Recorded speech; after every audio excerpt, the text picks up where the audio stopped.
Kumbh Mela viral പെൺകുട്ടിയുടെ വിവാഹത്തിൽ രാഷ്ട്രീയ നേതാക്കളെ പ്രതിചേർക്കണമെന്ന് സ്വകാര്യ ഹർജി സ്റ്റേ ചെയ്തു. തിരുവനന്തപുരം പോക്സോ കോടതിയിലാണ് നടപടി.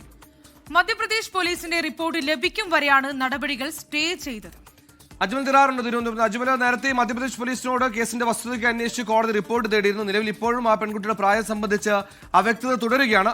ആ ഘട്ടത്തിൽ ഒരു സ്റ്റേ വരുന്നു. എന്താണ് വിവരം?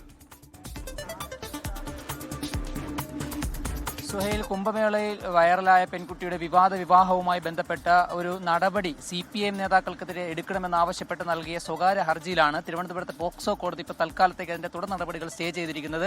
ഇതിൽ ഈ ഹർജിക്കാരൻ ആവശ്യപ്പെട്ടിരിക്കുന്നതെന്ന് പറയുന്നത് പ്രായപൂർത്തിയാകാത്ത പെൺകുട്ടിയാണ്. വിവാഹ സമയത്ത് ഈ വൈറൽ പെൺകുട്ടിയായിട്ടുണ്ടായിരുന്നു, അവർക്ക് പ്രായപൂർത്തിയായിരുന്നില്ല.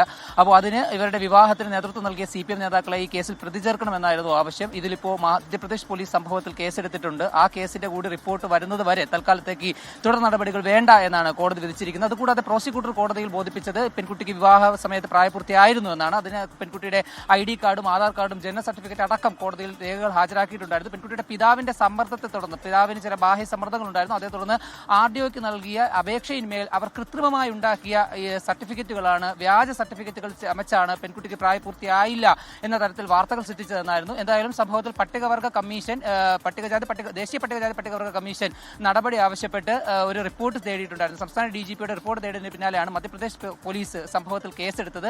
പ്രത്യേകിച്ച് കേരളത്തിലെ CPM സംസ്ഥാന സെക്രട്ടറി MV ഗോവിന്ദനും അതോടൊപ്പം തന്നെ തിരുവനന്തപുരം ജില്ലാ സെക്രട്ടറി A റഹീം, അതേപോലെ തന്നെ മന്ത്രി V ശിവൻകുട്ടി അടക്കമുള്ള നേതാക്കളെ ഉൾപ്പെടുത്തി ഒരു കേസ് രജിസ്റ്റർ ചെയ്തിട്ടുണ്ടായിരുന്നു. സംഭവത്തിൽ സംസ്ഥാന DGPയുടെ റിപ്പോർട്ട് തേടിയ ഈ കേസിൽ തന്നെ പിന്നാലെ മധ്യപ്രദേശ് പോലീസ് എടുത്ത കേസിൽ ഇപ്പോൾ അതിന്റെ വിശദാംശങ്ങൾ കൂടി കോടതി തേടിക്കൊണ്ടാണ് നിലവിൽ ഈ കേസിലെ തുടർ നടപടികൾ തൽക്കാലത്തേക്ക് കോടതി നിർത്തിവെച്ചിരിക്കുന്നത്. എന്തായാലും മെയ് മാസം 20-ാം തീയതി കേസ് വീണ്ടും കോടതി പരിഗണിക്കുന്നുണ്ട്. സുഹൈൽ,